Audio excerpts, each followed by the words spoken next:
আমাদের বর্তমান যে অন্তর্বর্তীকালীন সরকার আছে তার প্রধান উপদেষ্টা কি ভাবছেন, কি বলছেন, এগুলো নিয়ে নানা ধরনের চিন্তা ভাবনা, আলাপ আলোচনা সাধারণ মানুষের মধ্যে হচ্ছে। সর্বশেষ যে বক্তব্য উনি তুলে ধরলেন জাতিসংঘ মহাসচিবের কাছে, জাতিসংঘ মহাসচিবের সঙ্গে আলাপচারিতায় উনি কিন্তু সংস্কার নিয়ে কিছু কথা বলেছেন। সেখানে উনি কী বলেছেন? সেখানে উনি দুটো প্যাকেজের কথা বলেছেন।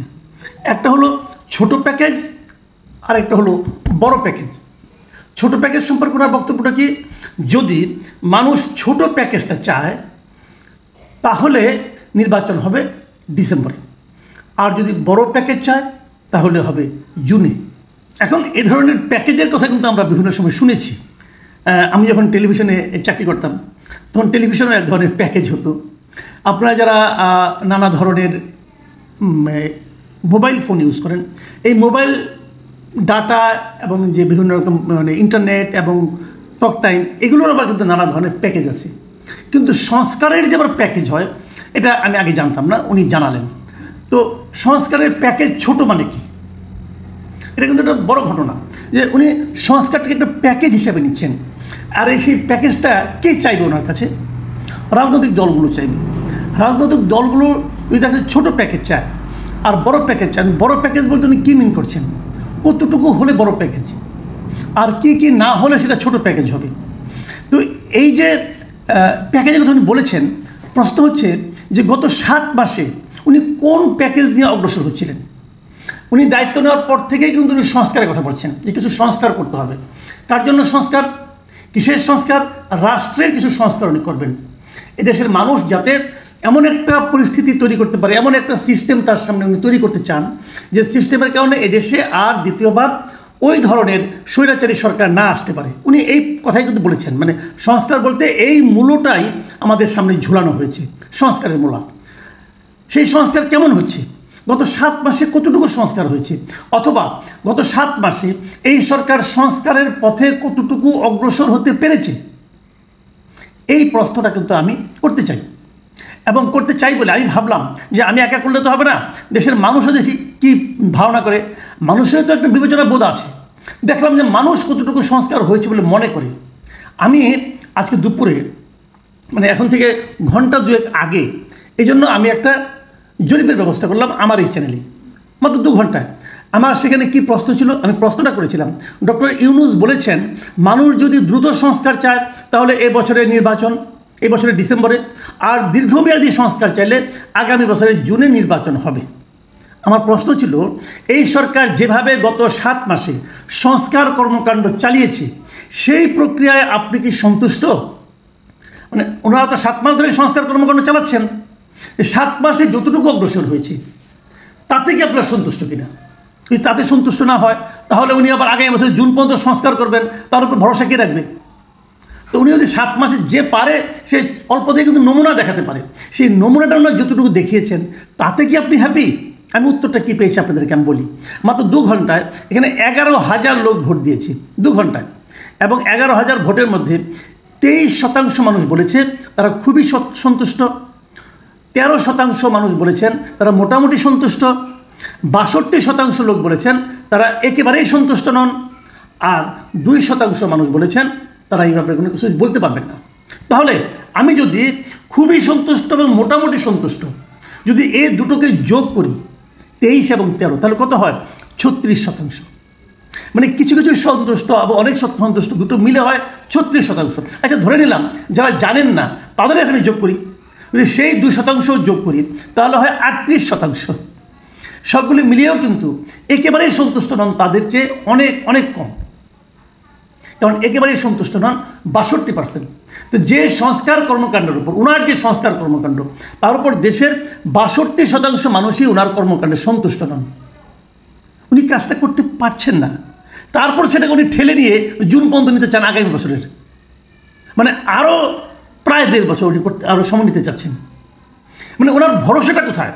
মানে মোদ্দা কথা, উনি তো পারছেন না। উনি যদি পারতেন তাহলে কোনো আপত্তি ছিল না, আপনার সময় নিয়ে করেন, কিন্তু আপনি যে সংস্কার করছেন তাতে কিছু হচ্ছে না। ধরেন আপনি একটা খাট বানাবেন, কাঠমিস্ত্রিকে নিয়ে আসলেন, ওনাকে বললেন তুমি খাটটা বানাতে কতদিন নিবা? উনি বললো মোটামুটি খুব ভালো করে বানালে আপনার লাগবে 6 মাস অথবা 3 মাস ধরলাম, খুব ভালো করে বানালে 3 মাস, আর মোটামুটি বানালে 1 মাস, তো ভালো কথা। 3 দিন পরে আপনি দেখলেন যে এটা চেয়ারের মতো 4টা খাম্বা বানায়, এই পায়া বানাইছে, তো চেয়ারের পায়া দিয়ে কি খাটটা হবে? হবে না তো। আর চেয়ারের মতো হ্যান্ডেল বানাচ্ছেন, চেয়ারের মতো যদি ওটা বানায় তাহলে বুঝতে হবে কি উনি আসলে খাট বানাতেই জানেন না, হয়তো সময় নষ্ট করতেছেন। এখন তাকে আপনি বলেন ভাই এটা তো চেয়ার হচ্ছে, এটা তো খাট হচ্ছে না, সে যদি আপনাকে বলে আপনি 3 মাস পরে এসে দেখেন আমি এটা কী করি, আপনি কি 3 মাস পর্যন্ত অপেক্ষা করবেন নাকি কাঠ মিস্ত্রি চেঞ্জ করবেন? তো আমাদের হচ্ছে ওই অবস্থা। ওনারা 7 মাসে কি করেছেন দেখুন। এইখানে এই জরিপে আমি কিছু মন্তব্য পেয়েছি, আমি এখানে 2-1টা মন্তব্য আপনাদের একটু পড়ে শোনাচ্ছি। একজন লিখেছেন দ্য কম্প জাঙ্কি, এটা ছদ্মনাম হবে হয়তো বা, উনি লিখেছেন কিসের সংস্কার করেছেন গত 7 মাস? শুধু প্রশাসনিক কাঠামো পরিবর্তন ছাড়া, চাকরি বাতিল, ওএসডি বদলি, মামলা, ইচ্ছামতো নতুন নিয়োগ, এইগুলোই সংস্কার ছিল। এগুলোই নতুন দল জাতীয় নাপা আর জামাতের সুবিধার জন্য করেছেন। এই যে উনি যে কথাটা বললেন, এই কথাটাকে আপনি একদম উড়িয়ে দিবেন? সংস্কার বলতে কিন্তু এগুলোই হয়েছে, কিছু চেঞ্জ হয়েছে। সেই চেঞ্জগুলি কি? প্রশাসনিক কিছু সংস্কার হয়েছে, প্রচুর লোককে ওএসডি করা হয়েছে, অনেক লোককে চাকরি থেকে সরিয়ে দেওয়া হয়েছে, পুরনো যা নাকি জামাতের লোক ছিল অথবা বিএনপির লোক ছিল তাদেরকে এনে আবার এখানে চুক্তিভিত্তিক নিয়োগ দেওয়া হয়েছে, এগুলি সংস্কার। এবং যা কিছু করেছেন জাতীয় নাপা এবং জামাতের পক্ষে গেছে। জাতীয় নাপা মানে জাতীয় নাগরিক পার্টি, এনসিপি যেটাকে বলা হয়। আচ্ছা, আরেকজন লিখেছেন শরীফ আহমেদ, তিনি কি লিখেছেন? সংস্কারটা কি হইল বুঝলাম না, দেখলাম না, শুনলাম না, শুধু দেখলাম সমন্বয়করা কোটিপতি হয়েছে। ওনার এই মন্তব্য সম্পর্কে আপনি কী বলবেন? সমন্বয়কদের বিরুদ্ধে কি এই ধরনের অভিযোগ উঠছে না? উঠছে তো। তাদের জীবনযাপন, চালচলন, গাড়ি বাড়ি, বিভিন্ন রকম গাড়ির মডেল চেঞ্জ, এগুলো দেখে মানুষ যদি এই ধরনের সন্দেহ করে আপনি একদম উড়িয়ে দেবেন কীভাবে? এটা কি সংস্কার? 7 মাসে কী হলো তাহলে? আরেকজন লিখেছেন বেলি, এবার উনি লিখেছেন এক সময়ের স্লোগান উন্নয়ন উন্নয়ন, এখনকার জিকির সংস্কার সংস্কার, সবই টাকার লোটার ধান্দা। দেখুন ওনার বক্তব্য কিন্তু খুবই ইঙ্গিতপূর্ণ। একসময় ছিল স্লোগান যে শেখ হাসিনা খালি বলতো উন্নয়ন করছি উন্নয়ন করছি, উন্নয়ন করছে কিন্তু গণতন্ত্র দিচ্ছে না। আর এখনকার জিকির, এটা কিন্তু স্লোগান বলেন নাই, জিকির বলেছেন। কেন বলেছেন নিশ্চয়ই বুঝতে পেরেছেন। এখনকার জিকিরটা কি? সংস্কার আর সংস্কার। কিছু বললেই বলে কি আমরা সংস্কার করতেছি। জিনিসপত্রের দাম কেন কমে না, আইন শৃঙ্খলা পরিস্থিতি কেন নিয়ন্ত্রণ আসে না, বলে সংস্কার করতেছি। নির্বাচন কেন দেন না, বলে সংস্কার করতেছি। এক জটিল ধাঁধা ভাই। আমরা সাধারণ মানুষের কপালে এই উন্নয়নের সংস্কার ছাড়া বোধহয় আর কিছু নাই। এর থেকে আমরা কবে কীভাবে মুক্তি পাবো বুঝতেই পারছি না। আচ্ছা, KH হাসান তিনি কি লিখেছেন? তার লেখাটা আমরা পড়ি। তিনি লিখেছেন দেশ যেভাবে চলছে তাতে আইন শৃঙ্খলা পরিস্থিতি আরও একটু ভালো করে তাকে আরও 2 বছর থাকতে হবে, না হলে যে কোনো রাজনৈতিক দল এসে ভারতের সঙ্গে পাঙ্গা নিয়ে টিকতে পারবে না, আবার আমাদের দিল্লির দাসত্ব করতে হবে। তো এই হাসান সাহেব বলতেছেন যে ডক্টর ইউনূসকে আরও 2 বছর ক্ষমতায় থাকতে দেওয়া উচিত, উনি বলতেছেন।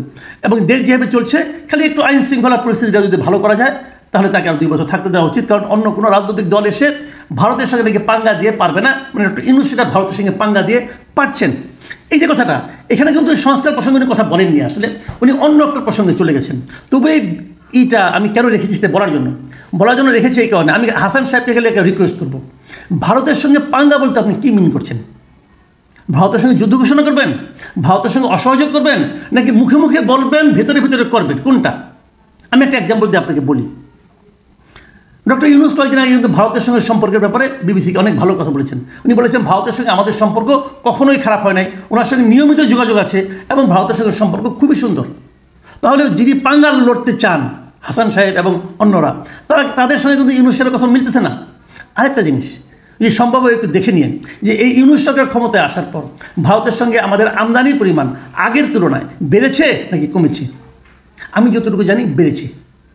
আগে যতটা পণ্য আমদানি করতাম তার চেয়ে বেশি পণ্য এখন আমরা আমদানি করছি। হিসাবটা যদি চান পরে একসময় দেবো আপনাদেরকে। কাজেই ভারতের সঙ্গে পাঙ্গা লড়াই যে কথা বলা হচ্ছে, এটা আসলে ভাই বাদ কি বাদ? আসলে আপনারা ভারতের সঙ্গে ব্যবসা বাণিজ্য করছেন ক্রমাগত, এটা আমি কোনো খারাপ বলছি না, কিন্তু এটাই স্বাভাবিক। বড় একটা দেশ পাশে আছে, আমি একই পণ্য যদি চীন থেকে আনি অথবা অন্য কোনো জায়গা থেকে আনি, তো আমার পরিবহন খরচ বেড়ে যাবে না? আমার যেখান থেকে লাভ হবে সেখান থেকে আনবো। আচ্ছা, মোহাম্মদ ফাহেদুম আর লিখেছেন, তিনি লিখেছেন ডক্টর ইউনূসকে আমরা 2030 সাল পর্যন্ত দেখতে চাই, পরবর্তীতে ভাবতে হবে নির্বাচন নিয়ে, আর তারপর ওনাকে সরকার প্রধান হিসেবে থাকার ব্যবস্থা রাখতে হবে। মানে ওনার 3টা প্রস্তাব। 2030 সাল পর্যন্ত তারা ইউনূস সাহেবকে রাখতে চান, তারপরে ভাববেন যে নির্বাচন হবে কি না হবে, এবং তারও পরে ভাববেন যে ওনাকে সরকারের প্রধান হিসেবে রাখার ব্যবস্থা করতে হবে। 2030 সাল মানে কি, আরও 5 বছর।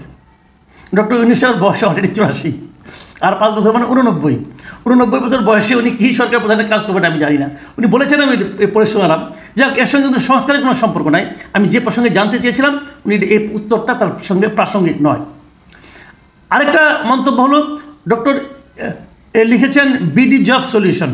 উনি লিখেছেন ইউনূস একজন ক্ষমতালোভী মানুষ, সে সংস্কারের মূলা ঝুলিয়ে ক্ষমতা স্থায়ী করতে চাচ্ছে।